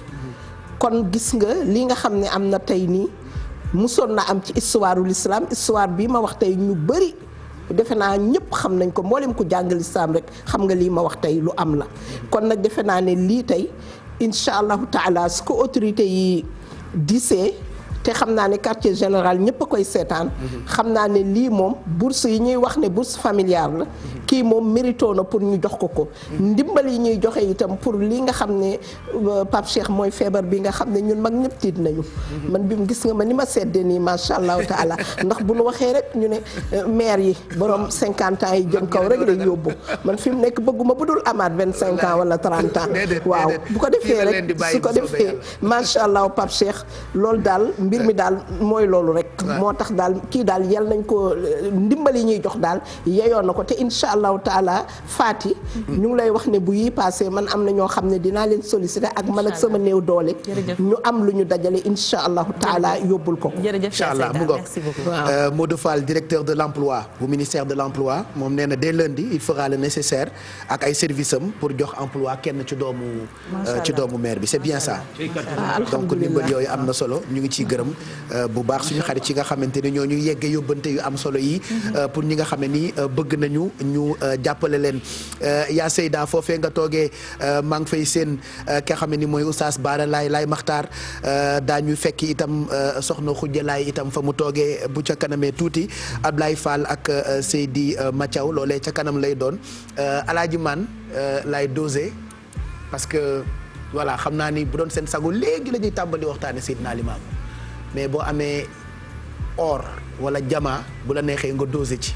donc damay dosé ba ci kanam ñu doog a tàmbali waxtaan bi parce que xam naa ne àddina yëpp yàkkamti na ñu tàmbalee hors série bi jagleel ko ku tedd ki loolee bu ngeen taaxeerloo rek di ngeen ci mën ànd ak ñun en direct ci télévision Futur Média am na ndox mu am solo moo xamee ni bëgg naa ngeen di ko naan ndox mi mu ngi tudd CO ndox mu oyof la ba noppi itam eau minérale la bu ñu defaree fii Sénégal bu ngeen dee jënd ci ndox bu leen jënd beneen dem leen ci boutique bi rek laajte CO non seulement cherul élage ba noppi itam ndox yi géwél la dafa sam-same maa ngi koy wax démb ndox mu oyof la mu xam ne ni boo ndogoo rek ba pare mën nga ko naan parce que ça te permet de digérer et puis voilà eau minérale la bu ñu defaree fii ci Sénégal mu ngi tudd CO disponible partout supermarché Cheikh naan géex daf ci baax waaw kay ki ne da ngay naan géex naan rek géex mooy CO mu ngoog jërëjëf léegi balaa ñuy ànd ak Sophie ba ji leen woon partenaires yi nga xamante ne ñoom la ñu àndal ñoom TQG ñoom CO ñoom Orange j'aimerais ñu ñëw nag ci sujet bu am solo boo xamee ni nga période bi et lu jiitu période bi ñu ngi koy waxtaane mu jur ay polémique ak ay coow muy lu jëm ci wàllu dëkkuwaay location voilà situation wu locataires yi naka la ñu war a comprendre décision yi nga xamee ni moo jógee ci chef de l'État jëm ci secteur boobule et pour en parler xam ngeen ni Dieynaba Seydou Ba rek moo ci mën dara ndax moom la ñu dénk lépp lu jëm ci wàllu dëkkuwaay ci télévision Futur Média donc baax na nga indil ñu ay leeral ci décision yooyu nga xam ne ni jóge na ci chef de l'État surtout ak période de crise bi. Tout à fait Pape Cheikh c'est très important d'en parler parce que ci jamono ji nag xel yi am na ci lu bëri lu mu daal di am ay lëndëm ci wàllu woowu xam ngeen ne ba période du kon coronavirus bi tàmbalee ba léegi léegi ñu daal di ajandi ay liggéey yu bëri donc ñu ci gën a bëri dañu doon am ay jiixi jaaxa jëmee ko ci wàllum fayum location bi wala déet waaye président de la république daal di génnee kon ay décision ci décision yooyu bokk na ca ñu daal di ajandi lépp luy ordonnance d'expulsion yu ñu defoon foofee ca tribunal bu Ndakaaru maanaam ñi nga xamante ni dañoo nekkoon contentieux ak seen ay bailleurs mbir mi dem ba ci tribunal ñooñu la ñu ne kon seen ay décision dañ ko ajandi maanaam kenn waru leen a génne ci période bi ñu nekk waaye dafa fekk nag ne am na nag Pape Cheikh locataire yu bëri léegi dañuy rek daal di def ab tayeef ne nag du ñu fay kon seen ay bailleurs parce que ñoom amuñu xaalis ci loolu nag dañ ci ànd ak ki nga xamante ni moom mooy Cheikh Koumba Naar Diagne moom expert la en immobilier nekk aussi juriste ñu déglu li mu ciy wax ñu ñëwaat ci plateau bi. waaw fay naa la maa ngi lay nuyu bu baax di nuyu waa quartier général yëpp waaye rebondir rapidement ci sa question ci wàllu locataires yi rek téye seen location bañ a fay ni Macky Sall le président Macky Sall daf leen may ay délai pour ñu toog bañ a fay te kenn mënu leen a génne donc ñuy sukkandiku rek ci conseil des ministres bu 15 avril bi nga xam ni président dafa jël ndogal ci yenn délais yi ñu yokk ko donc jël ndogal aussi ci mesure d'expulsion yi ñu suspendre ko donc yooyu rek dañ ci sukkandiku nii président may na leen latitude ñu mën a téye seen location bañ a fay donc demeewul noonu ñun jàngat bi ñu ci def demeewul noonu donc li ñu leen di xamal mooy ñu dem toog ak seen bailleur ñu waxtaan ak ñoom ñu xool trouver une solution boo mënta fay yaa ngi ay difficulté nga dem toog au cas par cas nga waxtaan ak sa bailleur ndax contrat bi ngeen am yéen ñaar contrat individuel la léegi loolu ngeen seq obligation réciproque ngeen am moom dafa la jox këram mise à disposition yow nga koy fay location en fin du mois donc moom tant que mi ngi la bàyyi këram danga ko war a fay donc na ngeen dem toog nag ak seeni bailleur ngeen waxtaan ak ñoom ngeen trouver un consensus ndax boo leen toogee bañ a fay bu mbas mi jeexee tamit arrière yi ngeen di amee dina bëri bi nga xam dootu leen ko mën a fay te bu boobaa génne leen doot day yomb ndax lever suspension yeeg yépp dañ koy lever donc pour éviter maintenant tout ça ultérieurement après mbas mi expulsion yi bëri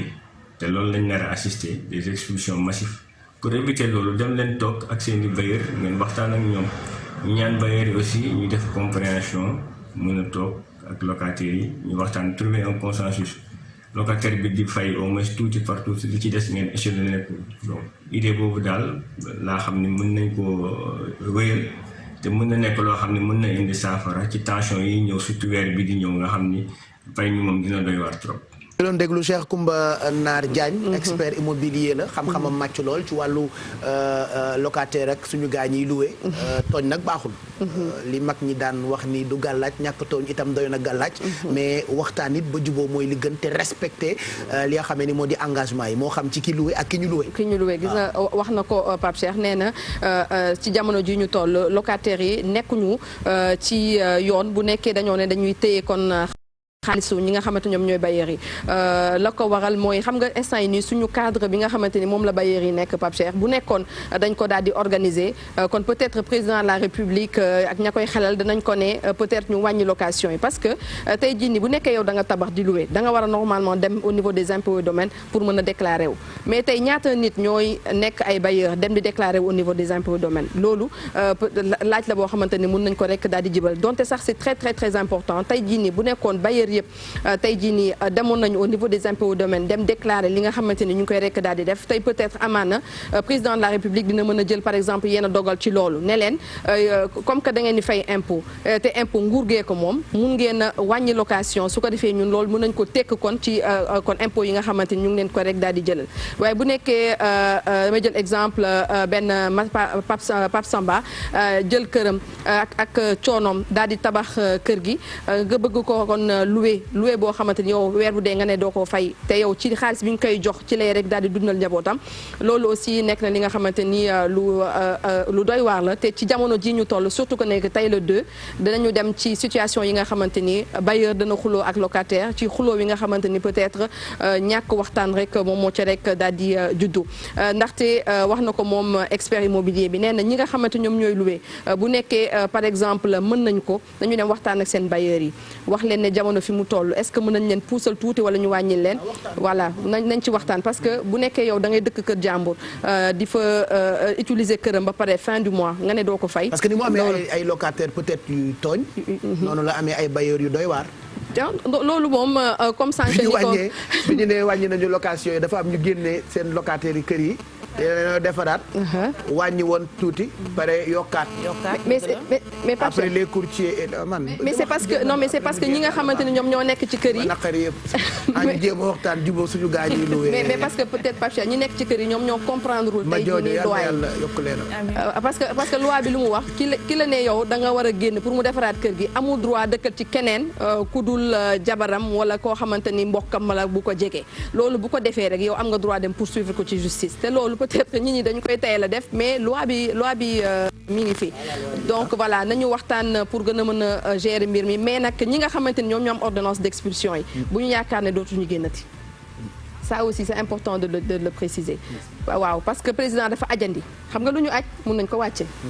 donc nañu bàyyi xel ci wàcce bi te bés bu ñu wàccee yaakaar naa dina gën a métti te bu ñu jëlul par exemple. bu ñu ko def defante yaa ngi mel ni ku farak ñoom. kan laa farak locataire la yow ni ngay waxee. da ngaa mel ni ku farak du luwe. faraluma kenn liberté de la presse sànq nee nañu bu leen jeng. yow da nga mel ni ku farak locataire yi itam. kon xanaa su ma waxee ci banque yi nekk banque yi laa faral boo. xëy na da ngeen ko rus du ngeen ko waaye dinaa ko waxal liberté de la presse pas de jeng mu ngi mel ni jeng na mais j'informe juste c'est vrai parce que loolu lañu mais bu ñu wàccee lépp bu mu nekk defante entre bailleur ak locataire. mais justement voilà bu mu nekk defante. mais voilà mais justement loolu laay wax dama ne ñi ñu ajal bu ñu fàcce ne ajandi dina am ne waa mbir mi dinañ ko wàcce waat parce que ci période mbas la ñu nekk te bu ñu ca jógee yaakaar naa ne kon dinañu daal di wàcce yëf yi te yëf yi dina suivre seen cours. te ñooñu mbay dina ko nëbb. est-ce que nekkuma ci location ma. mais Baye Cheikh. mais waxtaan rek. waxtaan rek entre bailleur ak locataire waaw waxtaan. waaye tamit dafa wax lu am njariñ léegi. man ki ma luwee ni mu baaxee. ñi nga xam ne dañuy fay. te am na ñoo xam ne ñi ñu mel ni Amadou Mbaye Garmi. Baye Cheikh ñu mel ni Amadou Mbaye Garmi. defe nañ ne weer wi duñu fay lu yaas. dëgg la. dañoo war a fay demul noonu nag. loolu dafa war a leer. ku am ko war a fay. dañ na la na nga dem waxtaan ak ka nga xam ne moom ngay fay waaye nag da ngay fay waaye nen woo xam ne faaw nga nen ko teel koo nen rek ndax bu yëw yi rombee nga noppal sa bopp mais sérieux parce que boo ko fay garder ba leneen tegu ci mën a nekk tam lu diis ci kon daal ñi nga xam ne ñoo am fay te am lu nu fayee laa laa jibu saaxo ne boo lebee bor te am lu fayee fayal dama nga fay lebtoo faytoo lépp bor fay léegi beneen affaire bi tamit Pape Cheikh peut-être pour tëjee fa mooy ñi nga xamante dañoo am ay prêts ci banques yi je parle sous le contrôle Bokar Sy bi nga xamante ni moom moo jiite association bi ëmb ñi nga xam ne ñoom ñoo nekk ci institution bancaire yi waxuñu ne ñëpp la ñu nar a buuxal seen ay prêts surtout ñi nga xam ne ñoom ñoo am prêt ci wàllum kër dañoo ne ñi nga xamante ni dañoo am ay jafe-jafe ci wàllum jotum salaire parce que président dafa ne bu ñu dàq kenn mais na nga fay yaakaar naa naata au moins 70% ci sa salaire mais ñi nga xam ne ñoom ñoo nekk fonction publique ñoom ñi ngi jot carrément seen ay salaire ñenn ci ay kër liggéeykaay ñi ngi jot seen ay salaire ñooñu peut-être nekk ñu mën a éligible pour mën a am pousse bi nga xamante ni bëgg nañ ko pousse yenn ci prêt yi donc c'était important de le préciser maintenant ñi nga xamante ni mbir mi dafa am doute ci seen bopp mën nañu jege banque yi nga xamante ni fa la ñu nekk loolu yëpp nag mu nekk ay mesures yi nga xamante ni jël nañ ko waaye lu ñu pousse Pape Cheikh di nga ne damay faralaat waaye xam ne fay moom il faut mu am waaw mais ba locataire bi tam partie bu faible la man kay damay bañ mu nekk defante waxtaan rek laa bëgg mu nekk bëgguma mu nekk dañuy waxtaan kay defante parce que kii loué itam dafa tabax këram bëgg ku mu loué te bu ñu la soxlaa pour loué la courtier bi da lay neexal borom kër gi da lay neexal boo xasee ba dëkk ci il suffit d'un problème yenn saa yi day xaw a mais waxtaan bi daal moom mooy solution bi donc ñi ci nañu waxtaan ak bailleurs yi waxtaan ak locataires yi jamono voilà àdduna neex daal parce que mbas mi moom danañ ko dépassé incha allahu rabbi te buñ ko dépassé situation yi dina ñëwaat à la normale kon nañu rafetal lépp. voilà parce que bailleur bi moom locataire bi moo loué. voilà Pape ci waxtaan bi ngeen di wax sànq ba léegi je pense que c'est important parce que nit ki bu yoree këram yor locataire boo xamante ni depuis peut-être 2 ans wala 3 ans mi ngi ci kër gi mosu koo tardel benn weer situation ñëw xaj na liggéeyam mbokk ci ñi nga xam ne ñoom la mbas mi gën a impacté xaj na nga nekk ci ay difficulté benn weer ñaari weer mooy waxtaan bi rek ba tey ki nga xam ne mosu la amal arrière pendant 2 ans bu xëyee benn weer xaj na bañ laa fay xam nga loolu tamit xaj na dafa am lu xew Pape Cheikh yow loolu beneen ñaxtu la waaw loolu moom beneen loolu moom émission carrément la grand au standing fekk kilim bi la. mais justement au stand yi noonu expert immobilier yi ñoom ñoo war a déterminer li nga xamante ni foofu war a demee mais c'est que aussi li ma la wax sànq ne la dafa am ay loi yu ñu tëral mais nit ñi nga xamante ni ñoom ñooy loué ñoom ñoo dul jël temps dem saytu li nga xamante ni moom mooy seen ay droit pour mën di ko jël nit ki nag boo xamul sa droit doo ko mën a revendiquer il faut que ñuy saytu ça c'est le grand défaut des Sénégalais muy man di keneen ak keneen ñu bëri xamuñu suñu droit jeena bi li muy wax effectivement dëgg la déjà balaa ngaa loué appartement xam nga ñu ngi fi doon wax ci loi bi ñu fi voté woon wàññi location bi ci wàllum surface corrigée au contraire dafa tax sax affaire yi dafa gën a yokk boobu ba léegi mais Sénégalais non seulement muy man ak keneen dañuy tàyyi dem xool texte yi li ñu wax te teg ci coono bi la ci nar a fekk maanaam dañ la naan ak yéeg ak wàcc tribunal moom du ma ci fekk te li nga xamante ni moom mooy sa àq nag boo ko jëlalul sa bopp kenn du la fekk fi nga toog jox la ko c'est ça te je pense que waxtaan bi encore une fois c'est très important te man jeena ba li ma bëggoon laajte mooy Pape Cheikh ñi nga xam ne dañoo yore ay boutique xam nga am na ñu bëri ay restaurant ñi nga xam ne ñoom dañuy louer restaurant les coiffeurs coiffeuses yi voilà ñoom ñëpp nga xamante am na ñoo xam ne ça fait 2 mois ubbiwuñu léegi ñoom nan la ñuy def bu fekkee da ngay jaay ay yére te jaayatoo gisatoo koo jaay ay yére fan ngay fayee booy togg di jaay lekk fan ngay fayee y a ça aussi Pape Cheikh juste pour tëj je pense que ne que lii nii war nañu yee ñu ñëpp c'est-à-dire ñu restructurer waat suñu dëkk restructurer suñu nekkin formaliser parce que je pense que ne que voilà bu ñu jëloon par exemple benn agence daal di koy jox lépp lu jëm ci wàllum location agence boobu noonu di réguler li nga xamante ni moom moo jëm ci wàllum dëkkin wi comme ni ñu koy defee ci yeneen dëkk je prends l'exemple du Mali tey jii nii boo bëggee jënd par exemple publicité doo jaar feneen ci tout benn agence dong moom moo ko yor donc ca Mali donc moom moo koy réguler bu ñu ko defee noonu je pense que ne situation bi dinañ ko rek mën a gérer bu baax a baax yow moom temps yi lokk yi nga béyoon nga merci Dieynaba le sujet est tellement important que le débat restera peut-être chez vous entre locataire ak bailleur voilà donc yàlla na crise bi jeex rek ba ñu delluwaat ci sunu ay bërëbu liggéeyukaay mën di suturaal suñu bopp di faj gàcce di fay sunu ay luyaas ñi amee ay restaurant ay salon ak bërëbu liggéeyukaay yoo xam ne ñi dañ daan fay location peut-être léegi mënatul ne waxtaan rek parce que fii ba tribunal lii njëkk a ñëw mooy conciliation waaw waxtaan moom dafa am solo tey bu ngeen demoon ba tribunal li ma naan man damay jëfandikoo sama contrainte par corps moo tax xam sa droit dafa am solo ça te permet bu la nit ëppee doole peut-être wala nga jàpp ni nit kee la ëpp doole mu ngi ñëw pour di la ko won boo xamee li la yoon may di nga mën a yewit won ko ni loo ma ëpp doole loo ma ko jaay lii la ma yoon may et que mën naa ko jëfandikoo jusqu'au bout donc merci en tout cas sujet bu am solo dama doon ruubee rek waaye sujet bu am solo la merci beaucoup Dieynaba